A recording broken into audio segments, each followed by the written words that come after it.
While the Appalachian Mountains stretch from parts of Canada to Alabama, the cultural regions of Appalachia typically refers only to the central and southern portions ranging from the Blue Ridge Mountains of Virginia southwesterly to the Great Smoky Mountains, and is called home by approximately 25 million people. Since its recognition as a distinctive region in the late 19th century, Appalachia has been a source of enduring myths and distortions regarding the isolation, temperament, and behavior of its inhabitants.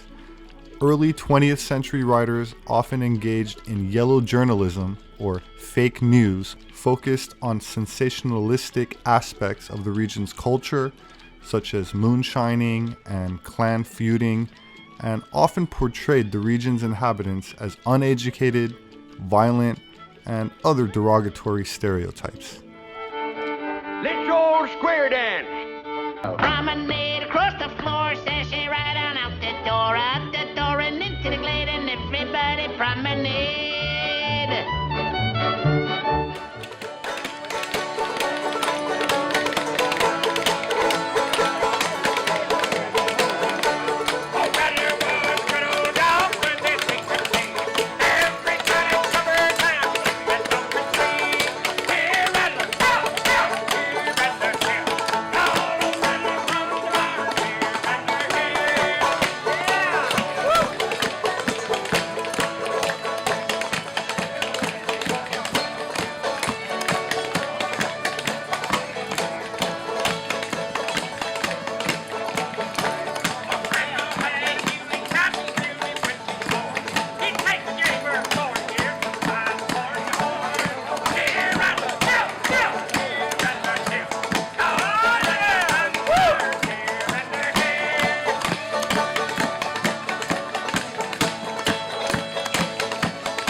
Well, they certainly can dance, and this is called clogging, by the way. But where did the Appalachian people come from, and how did their culture come about?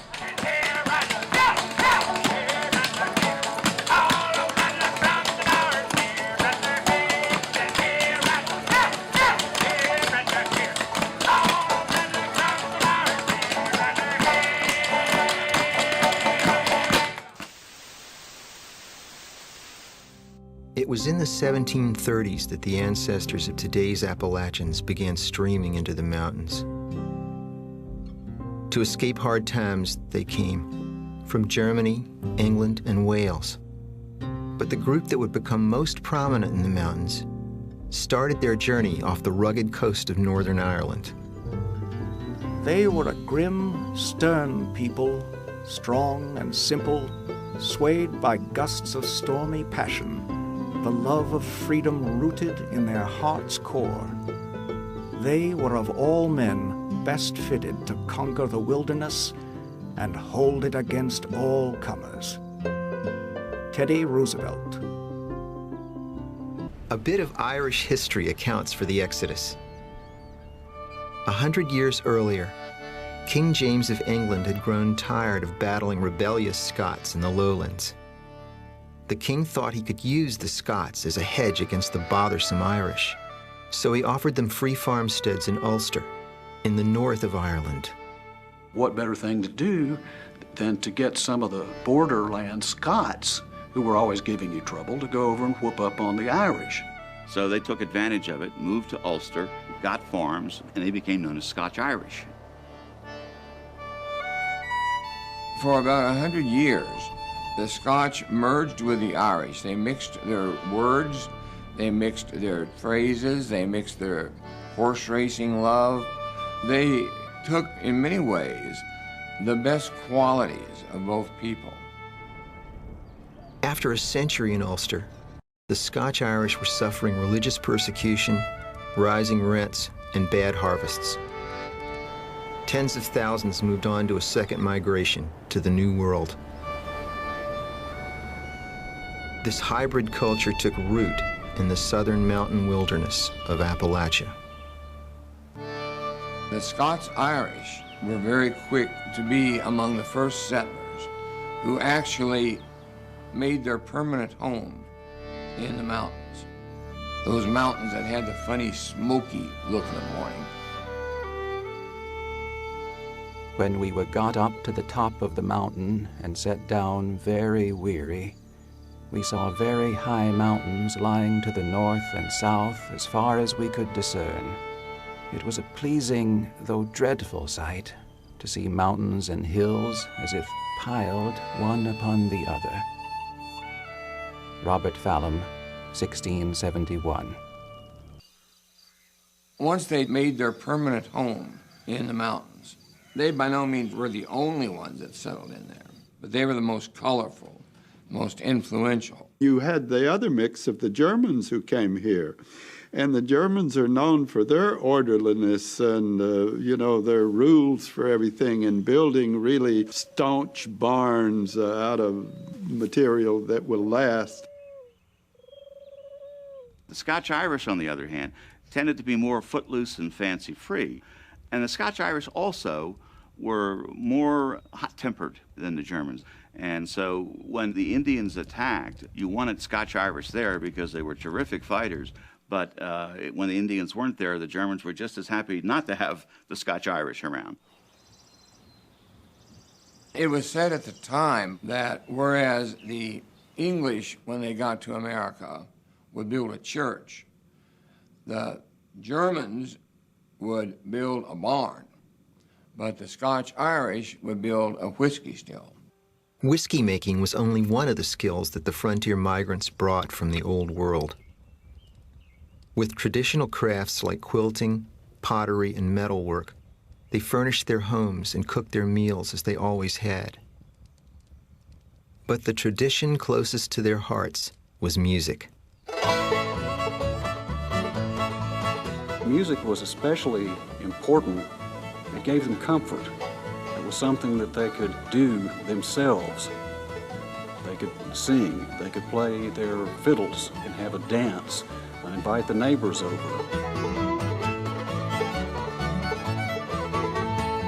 The most important instrument the Scotch-Irish brought with them was the fiddle.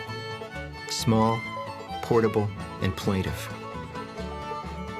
The old fiddle tunes were greatly beloved and passed along through the generations.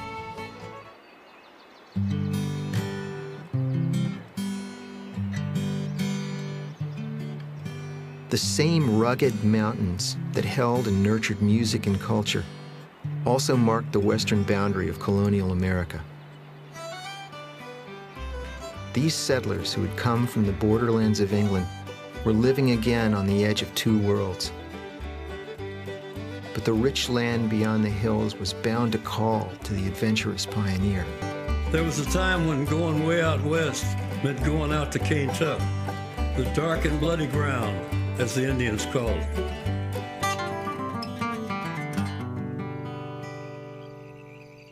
In 1769, a backcountry explorer forged his way across the Alleghenies. After traveling dark wilderness trails for 5 weeks, he and his men came upon a most remarkable sight. I had gained the summit of a commanding ridge, and looking round with astonishing delight, beheld the ample plains, the beauteous tracts below. Daniel Boone. Boone could see that the territory was ripe for farming. And 6 years later, he established a settlement in Kentucky. He was flatly defying British orders to stay east of the Alleghenies and avoid the French, who held lands to the west. Throughout the 18th century, English, French, settlers, and Indians were mired in combat in Appalachia. It was said a man could live from boyhood to old age and never know a time of peace.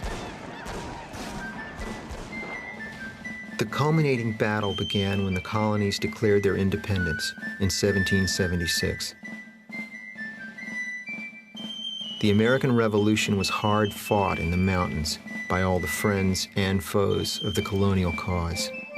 We have to remember that the Revolution was a civil war. There were people on both sides.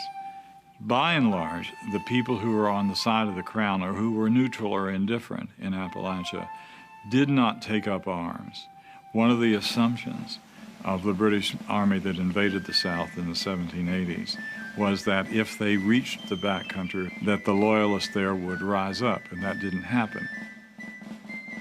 Most of the mountaineers, especially the Scotch-Irish, were fiercely committed to throwing over British rule. They were among the first to sign up when George Washington sent out the call for troops. The Scotch-Irish had declared that these colonies are, and of right ought to be, free and independent. And it was from these that came that outburst of rugged and determined people that made the Declaration of 1776 possible.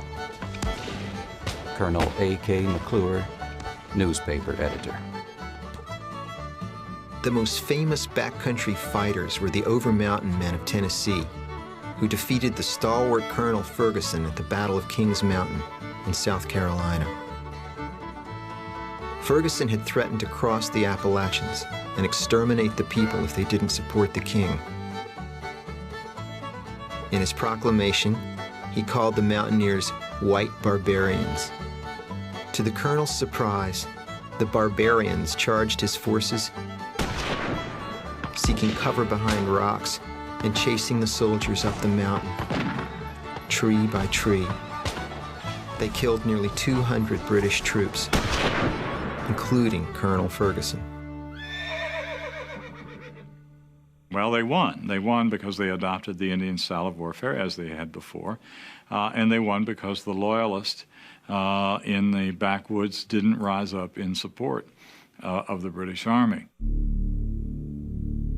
The surprise victory snuffed out British hopes for taking the South and was a critical turning point in making America the land of the free. George Washington said if he ever had to make a last stand, he would want to stand with the Over-Mountain boys who knew how to shoot and fight. The Revolution was a turning point for Appalachia. The region headed into a period of significant growth and change. Thousands of soldiers were rewarded with free homesteads, bringing a flood of new settlers to the mountains. And the proud mountaineer would soon find himself doing battle with the very government he had just helped bring to power. The Scotsmen had always known how to make liquor from barley and rye. They quickly learned to use Indian crops instead: wheat and corn, berries and potatoes, just about anything that grew. Selling whiskey was good business, much more profitable than selling any of the bulky raw crops. But George Washington's government was buried in debt, and one of the ways they tried to pay it off was with a tax on whiskey. The settlers of the Western country were so opposed to this tax because it was very reminiscent of the taxes that were imposed on the colonists under the rule of King George of England. The people that were on the frontier were the rugged individualists. They're the veterans of the American Revolution that fought to establish this country. They were very jealous of their property and their rights. They valued freedom. They did not want to be told what to do by anyone. A string of violent protests broke out from New York to Georgia. It became known as the Whiskey Rebellion, and it raged from 1791 to 1794. The new tax was not to be tolerated. It was a tax that was required to be paid in cash. And cash was scarce on the frontier. Whiskey was a commodity that was used as money. Ministers were known to even accept payment for their Sunday services with whiskey. It would be not uncommon when a federal tax collector would come here that they would tar and feather him. One violent outbreak in the Western Carolina region, they actually took the excise tax collector and ground his nose off at a grinding wheel. This was a fight the settlers could not win. Washington took 13,000 troops into western Pennsylvania under his personal command. It was an army as big as the one that had fought the Revolution. The rebellious moonshiners were crushed. Rules and regulations were bound to be imposed on these people who wanted to believe they could just be left alone. The Appalachian mountaineer could grow or make everything he needed to survive. He had learned to rely on himself and did not want outsiders dictating how he was to think or behave in politics or in religion. For a few generations, worship was held inside the family or in the most humble mountain chapel.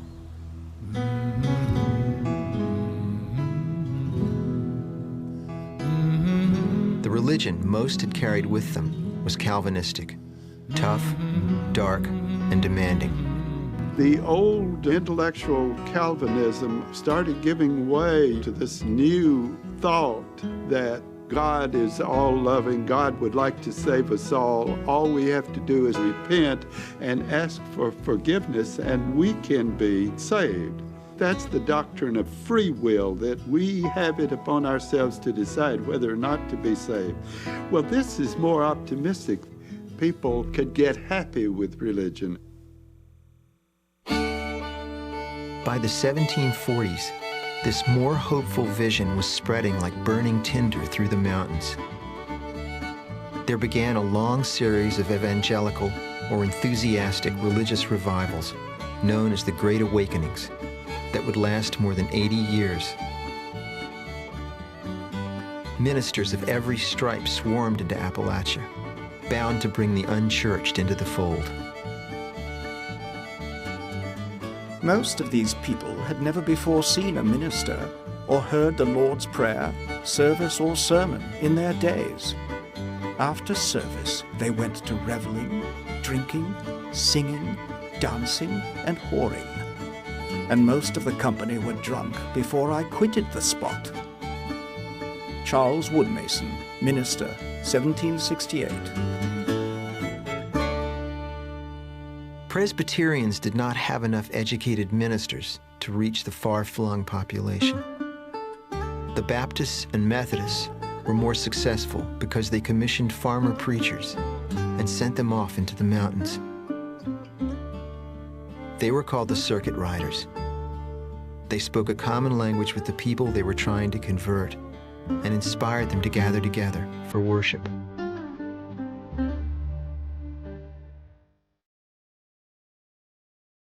By 1800, the revival had found its most powerful outlet.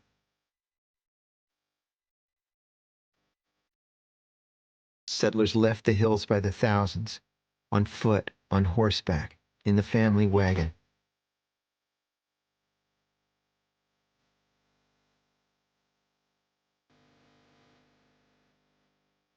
They traveled long days to the great camp meetings under the mountain sky.